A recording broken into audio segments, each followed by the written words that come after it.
The Oklahoma Sooners added another name to the quarterback room, but not a name you were expecting.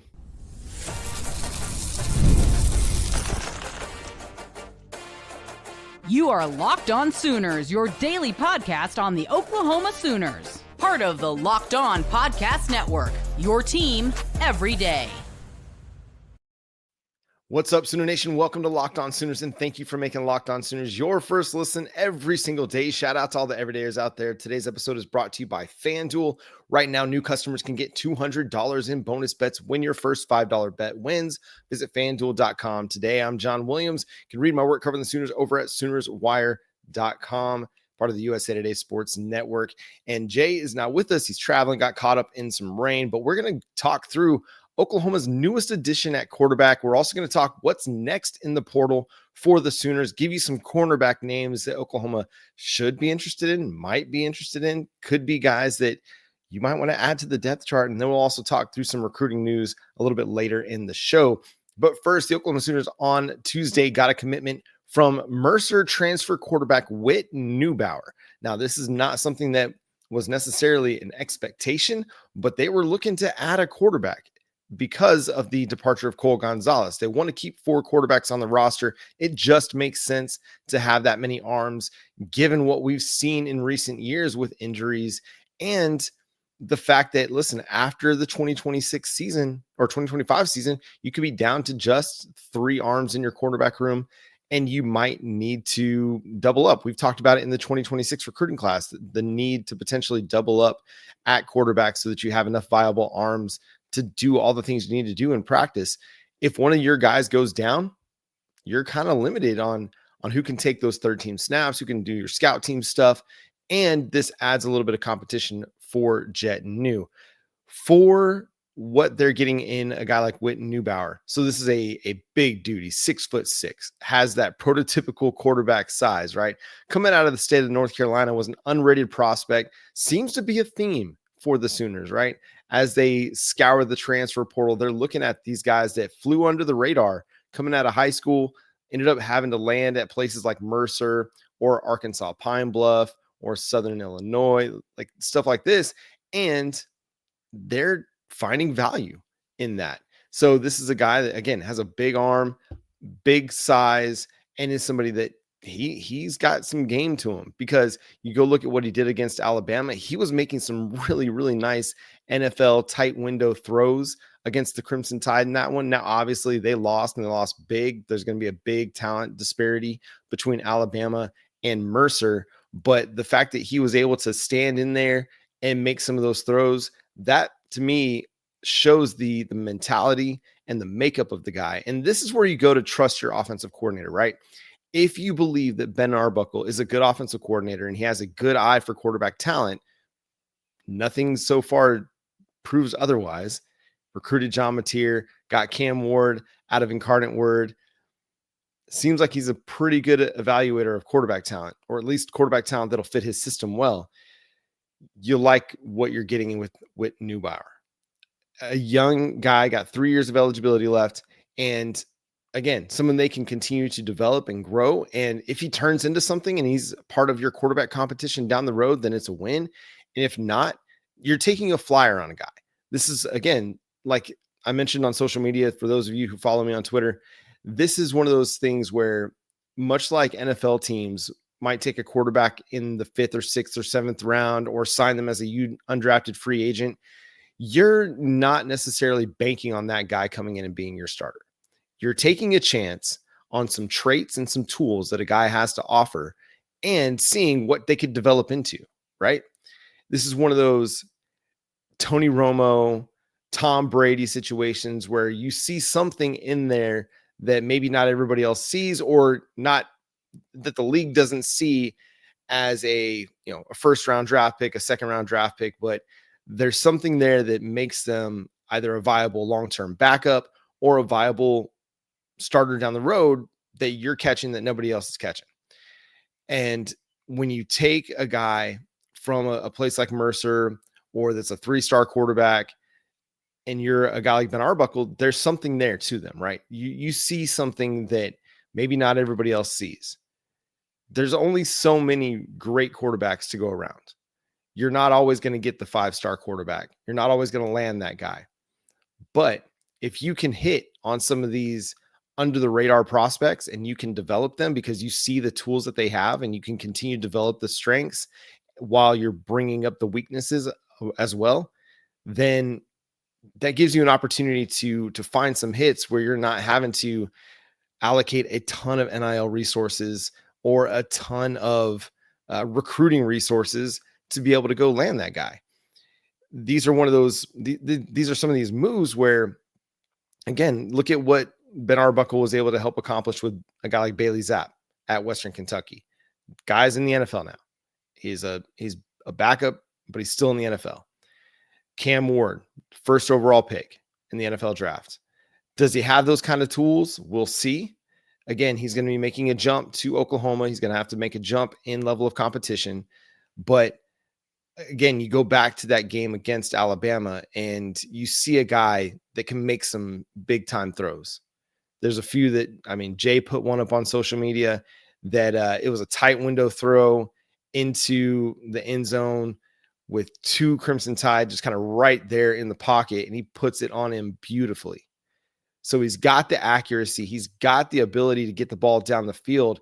And I think that his ability to get the ball down the field is what makes him so intriguing, because you go look at some of the advanced stats from like Pro Football Focus, and he completes passes down the field at about a 48.6% rate, which is actually pretty good.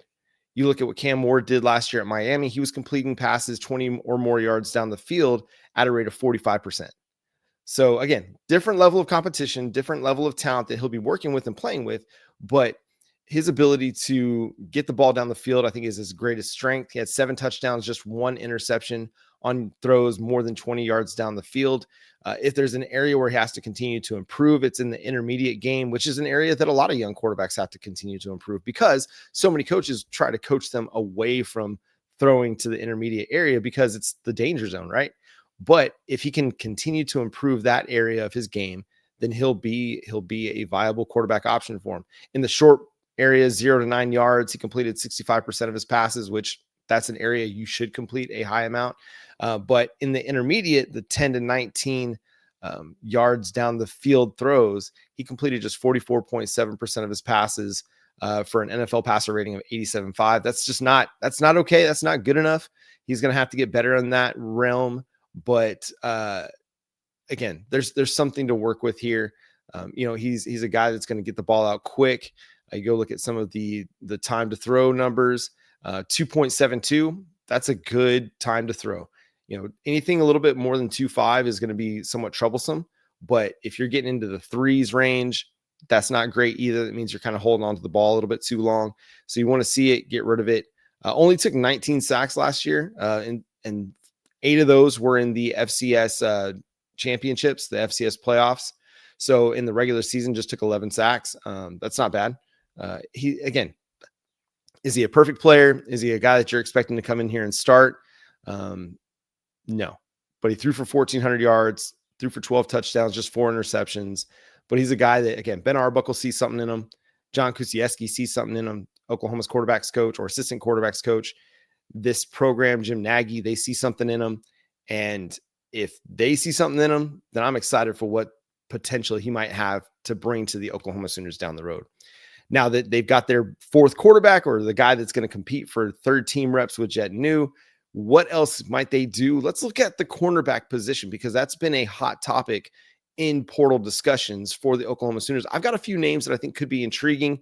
Let's discuss coming up next here on Locked On Sooners. And today's episode of Locked On Sooners is brought to you by Upwork. Scaling your business requires the right expertise at the right time. With Upwork, you can find specialized freelancers in marketing, development, design, and more. Experts ready to help you take your business to the next level. Upwork gives businesses flexibility by connecting them with top freelance talent across multiple industries, including IT, AI, web development, and marketing. Whether you need extra hands for a project or a long-term partner, Upwork makes hiring simple and affordable. Finding the right talent is difficult. If you need help with a marketing campaign, Upwork can connect you with a freelance expert who delivers incredible results. Instead of hiring full-time, Upwork helps find affordable top-tier freelancers to scale businesses efficiently. Visit Upwork.com right now and post your job for free. That's UPWORK.com, Upwork.com to connect with top talent and grow your business today at Upwork.com. Thanks again for making Locked On Sooners your first listen every single day. Shout out to all the everydayers out there tuning in. Subscribe to the show wherever you get your podcasts. We're free and available on all podcast platforms and on YouTube. So hit that subscribe button and that notification bell to let you know when new episodes drop. We're part of the Locked On Podcast Network, your team every day. So quarterback taken care of. Tight ends, another need out there. May or may not see them do a whole lot there. Again, they added 3 guys in the transfer portal during the winter window. Do they need to add a guy that's another developmental piece or another low risk, high reward piece? I don't think so. So let's look at cornerback, because there are some intriguing names, like nobody that's really knocking your socks off, or guys that you're saying, hey, I got to go break down the door and I got to bust the bank for these guys. But there are a few names that I think could be intriguing. And I'm going to go in the route that they seem to be going in the transfer portal, especially in the spring window, where it's looking for guys with high upside. So maybe dudes that didn't necessarily get heavily recruited coming out of high school, landed at a smaller program, but have the potential to maybe grow and develop into a P4 cornerback, a P4 starting cornerback. And I got 3 names for you. The first one, Delvon Gully, comes from Alabama A&M. He was just a true freshman in 2024. He's 6'1", 186 pounds, played 538 snaps last year. He's an intriguing dude. This is a guy that, listen, you play a bunch of snaps as a true freshman and you've got a little something going for you.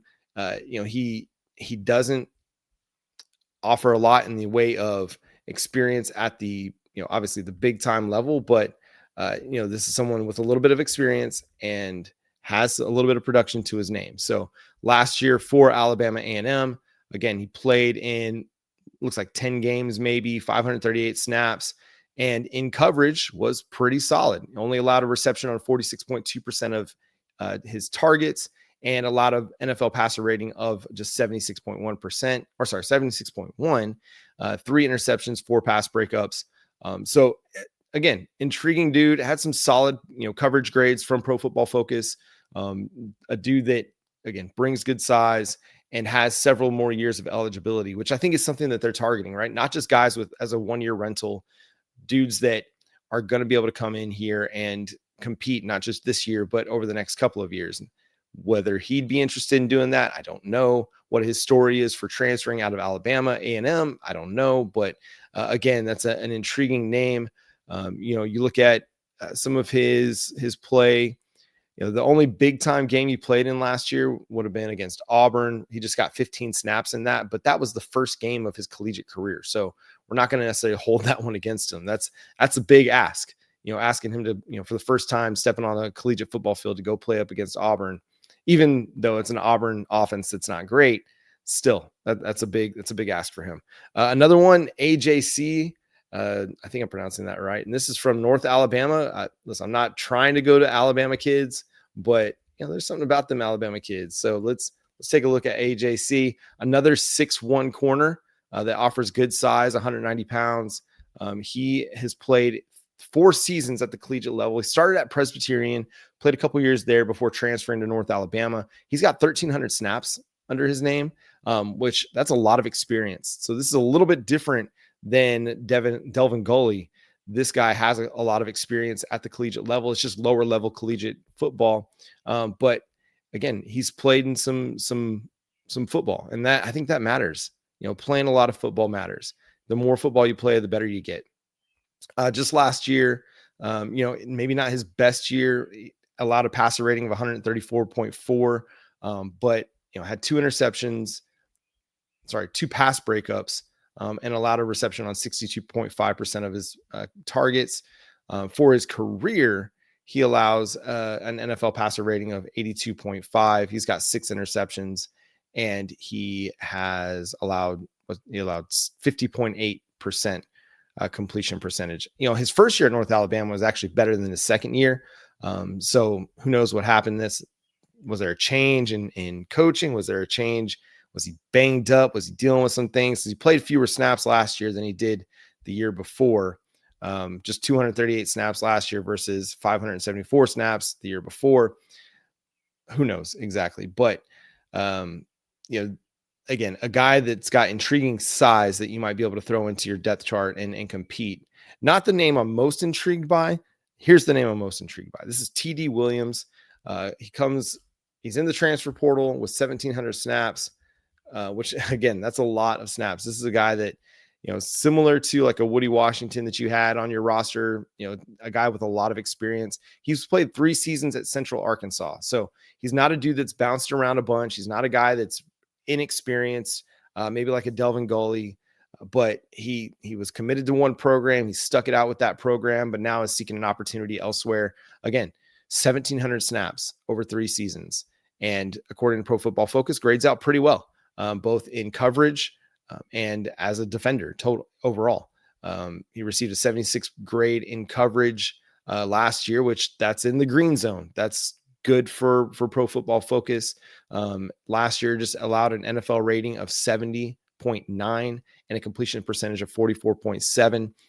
For his career, just allows a completion percentage of 45. Has 4 interceptions and 20 pass breakups. So he's an active guy. TD Williams, he's somebody that can get after the ball. He's going to get downhill. He's going to make plays on the football. And again, an experienced option from a low-level program, but it's worked out before where you can target some of these guys like a CJ Colden or a Kendall Dolby, get defensive backs that were not necessarily highly recruited coming out of high school, but have potential. And if they were looking at adding another cornerback, I don't know if they are. We haven't heard a lot of buzz about cornerback this offseason as far as the transfer portal is concerned, but knowing that Eli Bowen and Gentry Williams have been kind of banged up and they've been trying to kind of keep Gentry Williams healthy all offseason, if they're wanting to add a little bit more depth at cornerback, a little bit more veteran insurance, to me, TD Williams is the guy that I'd go after. Again, he's just down the road there in Central Arkansas, 1,700 snaps, and a dude that's played well at his level of football.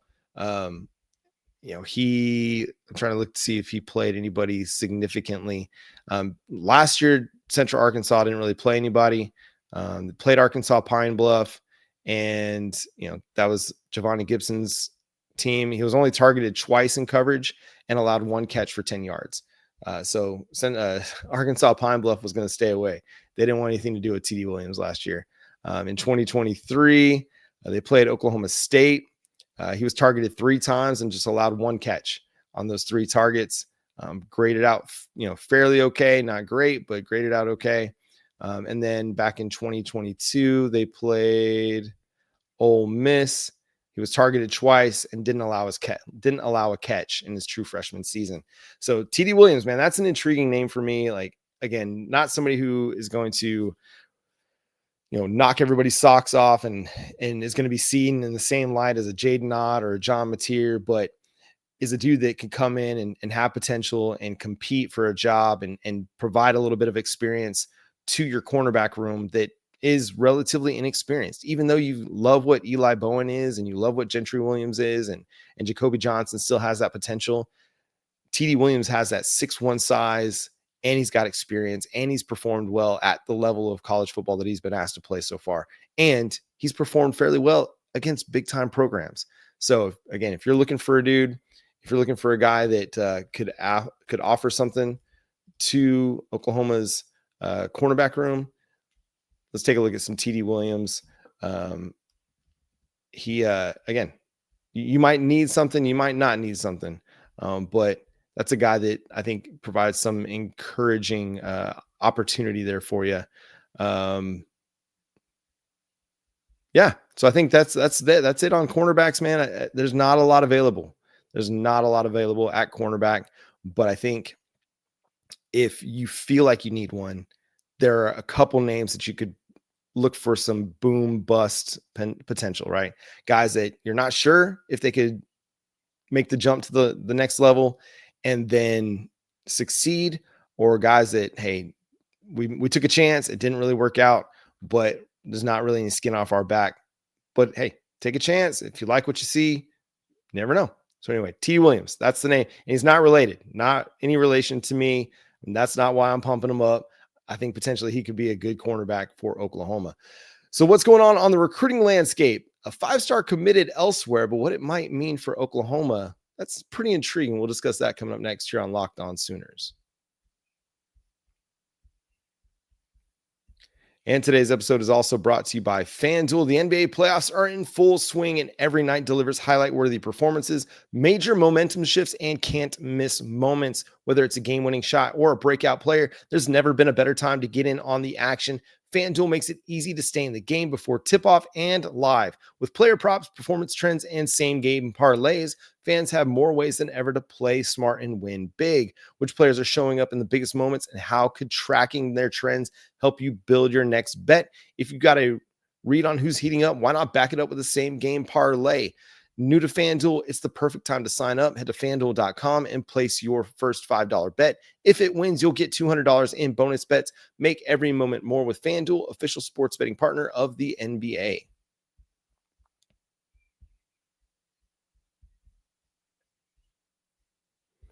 And thanks again for making Locked On Sooners your first listen every single day. Shout out to all the everydayers out there tuning in and subscribe to the show wherever you get your podcast. We're part of the Locked On Podcast Network, your team every day. So the Jared Curtis saga is over maybe again. So he was committed to Georgia, decommitted, looked like he might be going to Oregon. This is the 5-star quarterback prospect in the 2026 class. Looked like he might be trending towards Oregon, ended up going back and recommitting to the Georgia Bulldogs. Well, for Oklahoma, a couple of quarterback targets have also been pursued by the Georgia Bulldogs. Jaden O'Neal, the 4-star quarterback commit that is committed to Oklahoma, and Bowe Bentley, the 4-star fast-rising quarterback prospect that Oklahoma offered just after Ben Arbuckle got to Norman. So if Georgia is looking to add 2, obviously Jared Curtis would be one, but then it'd be one or the other. It'd be Jaden or Bowe Bentley. Now we know Jaden's also being pursued pretty heavily by Florida State. They really seem to like Oklahoma offensive prospects, but the fact that Georgia kind of re-landed Jared Curtis, I think that bodes well for the Sooners and their quarterback pursuits in 2026. I don't know where this is all going to land with Bowe Bentley and with Jaden O'Neal. Jaden O'Neal is still committed. He's the dude that is still committed to the class, although he's also looking for opportunities out there, and I don't blame him. You can only go by what you know. And what he knows is that Oklahoma is also pursuing another quarterback after they told him he was going to be the only quarterback in the class. So we'll see where that all lands, but I think it's safe to say that the Sooners are going to be able to get one of those guys, whether Jaden O'Neal stays committed to Oklahoma or they end up with Bowe Bentley. They're going to get one of those two. We'll see which one. I don't really have a dog in the fight. I think both are very, very talented guys and both bring a lot to the table. And you should be happy by being in the conversation, or just if you get one of them, you'd be thrilled. If you get both of them, like it'd be a fever dream, right? Be crazy. Elsewhere in recruiting, the Oklahoma Sooners made the top 3 for cornerback Ryan Gilbert out of Forney, Texas. Now, SMU and Houston are also in the running for that kid. He's just a 3-star prospect. I say just a 3-star prospect. He is rated as a 3-star prospect across the board, but I really like what I see with this kid. He's a light. Like, he does not have a lot of girth to him, but he plays the position very, very well. He's an athletic cornerback that fights for the ball. I really like the way that he attacks the ball in the air. He's just a playmaking corner. And they'll be able to add some size to him, but I think maybe that might be playing a part in some of the rankings that we're seeing out there. But I think he's a dude that's got a lot of potential, and whether he ends up being closer to 200 or not, I think probably 180, 190 is going to be a good playing weight for him eventually. The fact is, you want playmakers on the defensive side of the football, and Ryan Gilbert's one of those guys that's a playmaker. And you might look at the Houston, the SMU thing and kind of scoff like, oh, it's just Houston, it's just SMU. Well, both those schools have been making big plays on the recruiting fronts, both in the transfer portal and in the high school recruiting ranks. So don't sleep on them just yet. And both have big financial backings as well. So don't sleep on them just yet. I like what Ryan Gilbert offers. I think there's a lot of athleticism there. I think as a returner, he can help out as well. And he's somebody that can play both in man coverage and he can play very effectively in zone. I think obviously in zone, because of his the way he is able to play the ball, the way he gets downhill and attacks the football in the air, I think zone is going to be where he could really thrive. And then obviously as he puts on more weight, he'll get better in man. But yeah, so far, I like what I've seen out of Ryan Gilbert. Now, they were projected back at the end of March, beginning of April to land Ryan Gilbert by Colin Kennedy of Sooners Illustrated and 247 Sports and Parker Thune of OU Insider and Rivals. So two, Oklahoma guys connected to the program, really in tune with recruiting, projecting Oklahoma to be the front runners for Ryan Gilbert at this time. We'll see, man. We are a long ways till signing day, but summer months are coming up. And so that those Oklahoma commitments are going to start flying. We're going to start seeing that class really build up. By the time we get to August, you'll see it at least 15 names as part of this recruiting class. So especially June, July, like those have been huge recruiting months for the Oklahoma Sooners on the commitment front. The other guy that they landed in the top 5 for, this is another big-time defensive prospect in the 2026 recruiting class. This is Mason Marden. The Oklahoma Sooners were included in his top 5 along with Arizona State, Kansas, Michigan State, and Wisconsin. Mason Marden is a linebacker prospect in the, like I said, the 2026 recruiting class. And he's a 4-star. He comes from St. Louis, Missouri, 6'3", 215-pound linebacker. Again, well, I guess he's considered a 3-star prospect really across the board, but lots of offers and lots of the kind of the Midwest offers. And I like that for my linebackers, if I'm gonna be honest. I like my linebackers coming from the Midwest or the deep South. There's something about it. I don't know why. You just know those guys are going to be going to be tough. They're going to be tough kids. Let's just say that. But we know that Oklahoma is going to be out there trying to build their linebacker depth. It wouldn't surprise me in 2026 if they take on 3-4 linebackers, because that 2022 recruiting class of Kobe McKenzie, Kip Lewis, Jaron Kanik, it's about to kind of fade away. Kip Lewis could be off to the NFL after this year. If Kobe McKenzie goes and has a big season, he could be off to the NFL. I think we probably get 2 more this year and next year out of Kobe, which I would love that. And then, Jaron Kanik, he's already transitioned to tight end. So who knows what the linebacker room is going to look like beyond that. But beyond those 3 guys, your only holdover from 2023 is Sammy Omosigho. And because Lewis Carter transferred, Phil Picciotti transferred.